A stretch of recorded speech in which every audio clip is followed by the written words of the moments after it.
right? Yeah. You know, the migrant crisis that we're in, sir, and you've described as a crisis, you know, do you see a light at the end of the tunnel? Do you see that? Yes. Like we went from 4,000 down to, I think this week we're around 700.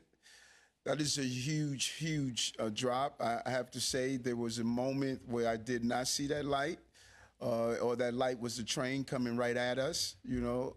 But, you know, what Camille and DM, Isom and Molly and Tim and the whole team, what they have done is just so important. And we did some hard choices, you know, having people take the next steps. The 30 to 60 day program, you know, we were criticized for it, but I think that when people look back over this period, they're going to see that it was one of the most significant things that we could do. To get down to 65,000 from 212,000, if we would have allowed 212,000 to stay in our care, that would have had a major impact on our budget.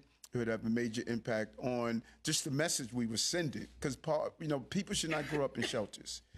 And so I do believe we're going to see, we're starting to exhale, you know, our fingers across, but we put in smart policies. And, you know, the beginning of this operation, people, you know, criticize and critique, why didn't you do this, why didn't you do that?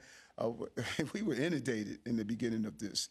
And I think to be able to do what we have done sends a real strong message of the resiliency of the city. And we didn't do it alone. There were a lot of volunteers. You know, I don't think New Yorkers who have stepped up are getting enough credit. There are people who volunteered on so many levels, like our principals. Our principals were giving clothing to these children. They were helping them in different levels.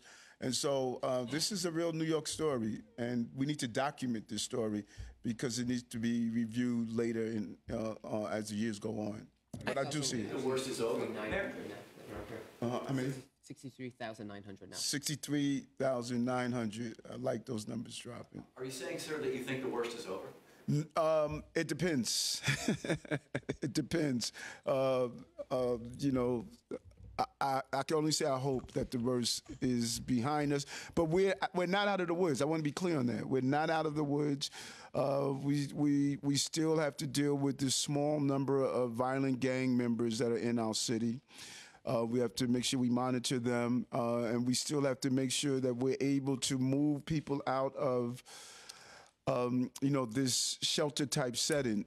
And, you know, Camille and I were in Clinton Hill Saturday or Sunday, sitting down with a group of homeowners, and that was my old precinct. And you know, that was a real impact to that community over there. And they want to help. They weren't saying that we don't realize this is a crisis for the city. They want to help, and we want to coordinate with them on how they could help. But these are impacts of these communities. They're impacting the communities, and you know, basically disrupted the way of life of New Yorkers. And so we're not out of the woods.